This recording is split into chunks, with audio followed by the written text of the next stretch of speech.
Alright guys, as you can see, there is ice all over the banks on the shorelines. We're out here in Pensacola, Florida, and to be fishing in these conditions, what you're really going to have to do, as you're going to see later in the clips, is move way up these freshwater estuary areas where the water is a little bit warmer and fish the deeper pockets. Fishing ice and snow in a froze over Pensacola, Florida area is not normal, and it can make the fishing very tough, or it can make it very, very good. And what you're going to see is some really good fishing. Stay tuned.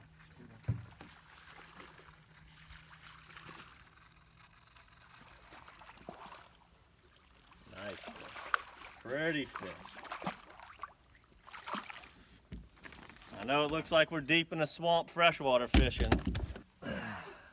We're fishing speckled trout in the saltwater with Captain Josh Lim on this episode of DockSide TV. Good fish right there. Nice trout. Nice trout.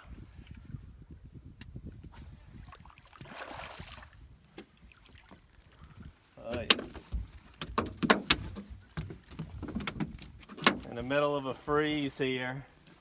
Got our first day of nice warm weather, and Captain Josh has got us on speckled trout out here in Florida. Just missed one. One of my most favorite things to do is get in these backwoods in the winter time.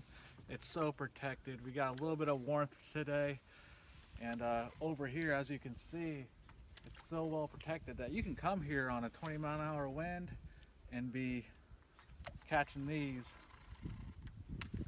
beautiful speckled trout.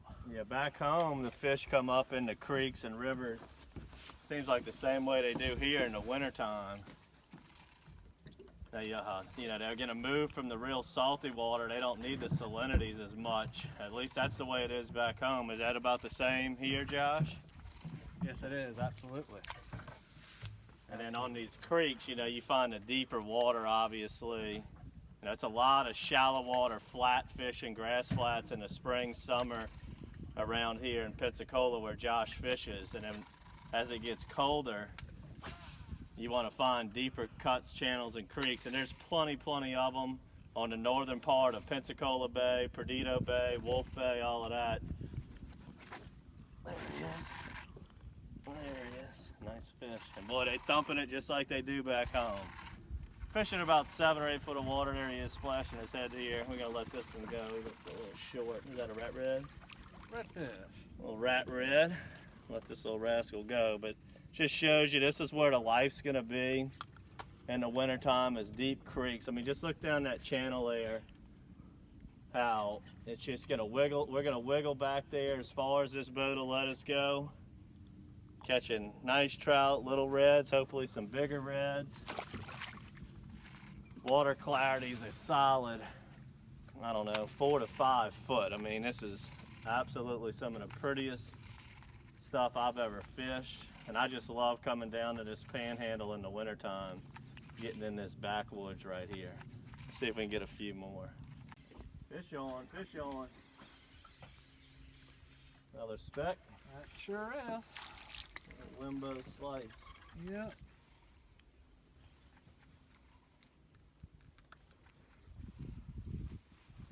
Little throwback, little skinny guy, but a good specimen to have around. Grow up, little buddy. What kind of water temperature do y'all start focusing on these creeks when it starts hitting what? I would say 60, no, yeah, about 62 degrees. In between 62 and 57 is the norm, but we've had such a hard cold snap in winter this season to where, I mean, we're fishing, you know, 54 to 47 degrees of water. And the deal really this time of year, this year, is to get in these back creeks where the fresh water meets the salt water. And you have that little bit of current from the fresh water, which I believe creates a little bit higher of a water temp. And that's why these backwoods are producing the way they are, even though we're in the harshest winter that I could remember. All right, in the wintertime, it's pretty common for the fish to consolidate like this. Josh and I just caught a double. I'm using a green hornet on a 5/16. Josh has got the limbo slice, which is named after old Josh. He's using a 3/8. Catching nice trout, and they seem like they're ganging up in these bends here when you get into turns. Absolutely. Whenever you're fishing a freshwater estuary and you have that constant down current influx of water, the bends is where you're going to find your depth.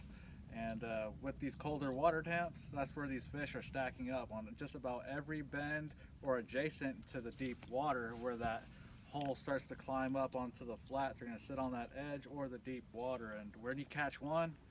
Yeah, we're catching a few. We're catching some fish. Let's get these in the well, keep them alive. We're going to tag and release a few a little bit later. Oh yeah, that's a pretty, look at that. Oh, and I just missed him at the boat. Look how clean that water is. But yeah, we're in a nice bend right here. And what happens, you can see look at a ledge coming off of this point, this rounded point, which is part of the bend. You know, I can throw it, you know, we're throwing it, you can throw it up on the ledge, but you're gonna wanna work it all the way down that ledge. So you're gonna go from 2 foot all the way down. What you say it is in the middle here, Josh? 6 to 8 feet. 6 to 8 foot.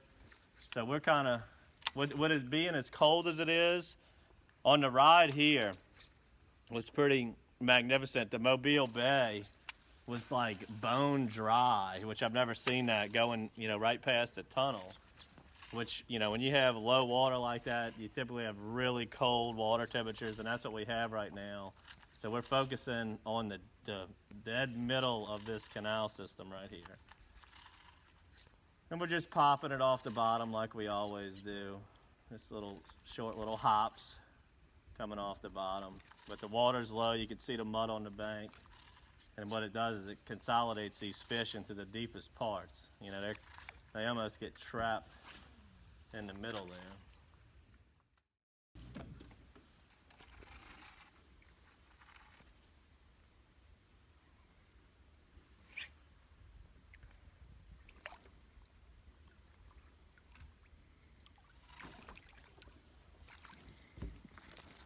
Beautiful trout.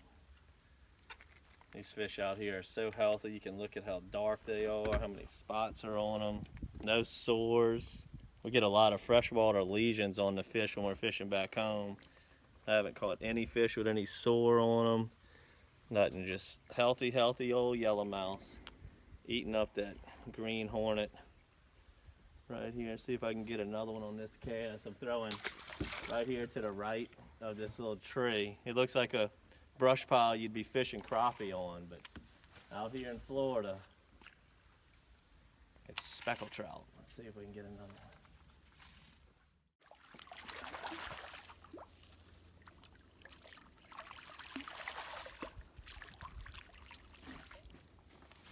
I mean, that trout thumped it right under that tree like we're pitching a jig for bass. Unbelievable. This one's croaking. I feel him grunting. That's a male trout. Look at that beautiful yellow mouth. And it doesn't get much prettier than this right here. Now our little creek here is starting to narrow down, but we still got some depth. Probably starting to run out of water a couple turns up, but got some depth. Plenty enough water to catch fish like this. All right, back here in these skinny creeks, we're coming on. You come across some lay down trees that get blown over and maybe hurricanes or violent storms. And we've been having to take the trolling motor and float over them. It's nice that we got a shallow drafting boat here. This one's gonna be a little skinny.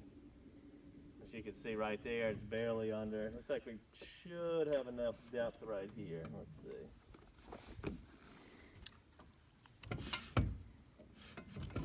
Sometimes you gotta go extreme to get to where the fish are at.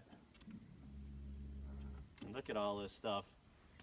You would never think speckled trout live in something this wooded and deep in the back of the woods like this, but here in Florida, they push way up the creek. Let's see if we can get all the way in.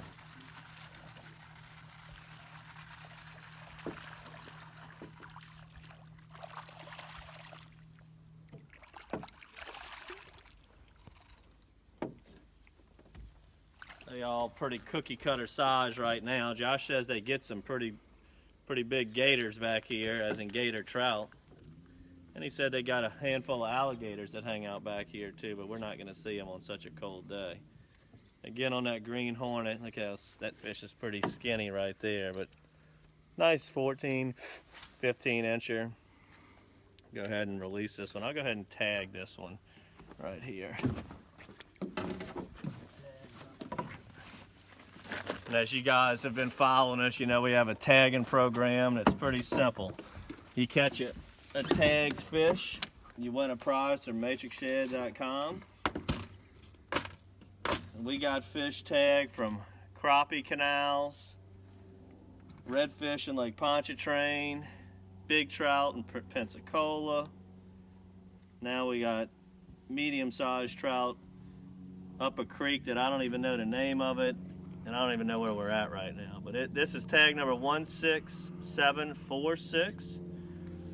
Pop it into this trout right here. And send him on about his way.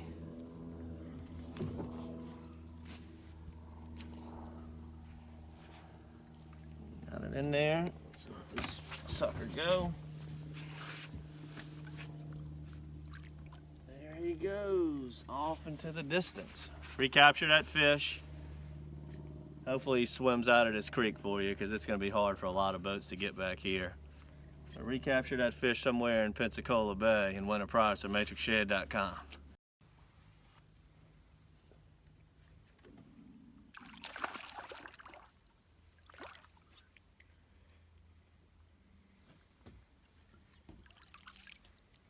Not a pretty trout. But this is like fishing back home, just catching them, not every cast, but pretty doggone consistent. I'll go ahead and pop another tag in this one. Let's see what we got here. Keep a few for dinner.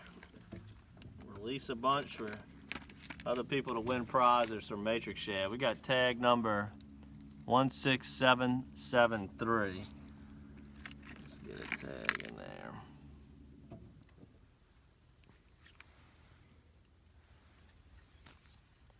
Goes. Go ahead and release this one here.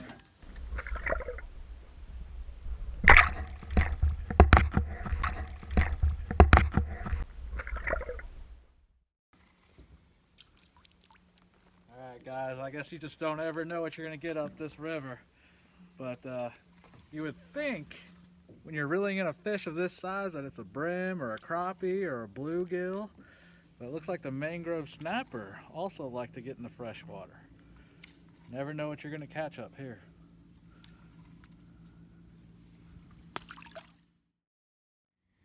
Alright, looks like we might be coming to the end of the road right here.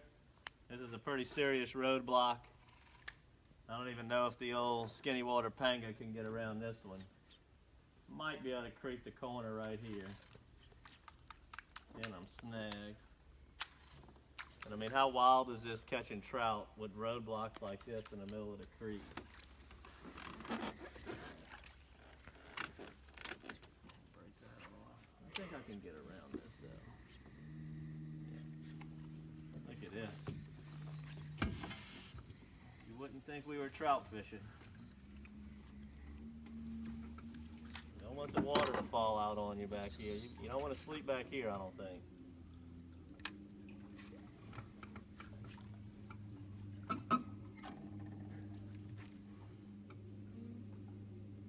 Looks like we're gonna keep on our adventure here. All right.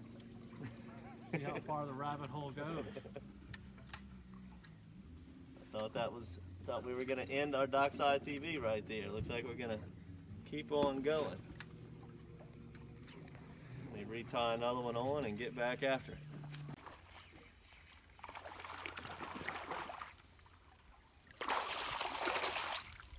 Get in here. That's a nice fish.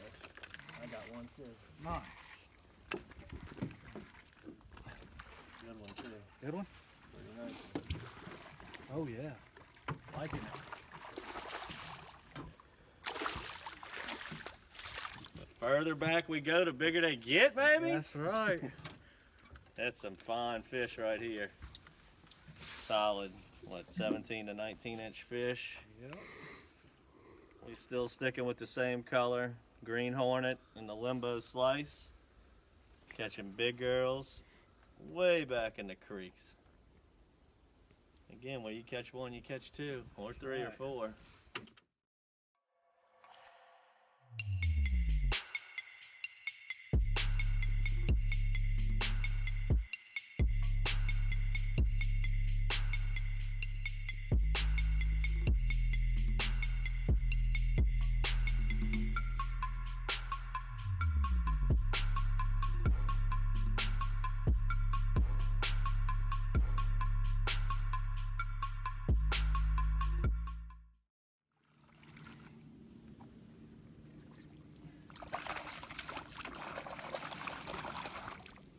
I tell you, this has been a phenomenal, exciting, awesome, beautiful day with old Captain Josh Lim here in these beautiful woods, crystal clear water, catching nice speckled trout like this. I hope you enjoyed this episode of DockSide TV, and what we try to show you here, no matter where you go on the Gulf Coast, no matter what time of year, get you some matrix shads, find you a good captain, come catch you some speckled trout like this right here. Check out all our other videos at matrixshad.com of DockSide TV. And until next time, good fishing. All right, guys, we just got done with a wonderful day with Captain Josh Lim from Lemon Out Charter. So we got several speckled trout to put on ice here. We're going to stop here at Gray's Bait and Tackle, which is one of our leading carriers for matrix shad over here on the Panhandle. So if you're looking for all your matrix shad needs, check out Gray's Bait and Tackle, or also Lost Bait and Tackle over there in Orange Beach. So hope you enjoyed this episode of DockSide TV. We're going to ice up some fish, and if you want to jump on the boat with a captain, this is the place you can also call, and they'll set you up with all the charter captains in the local area. Until next time, good fishing.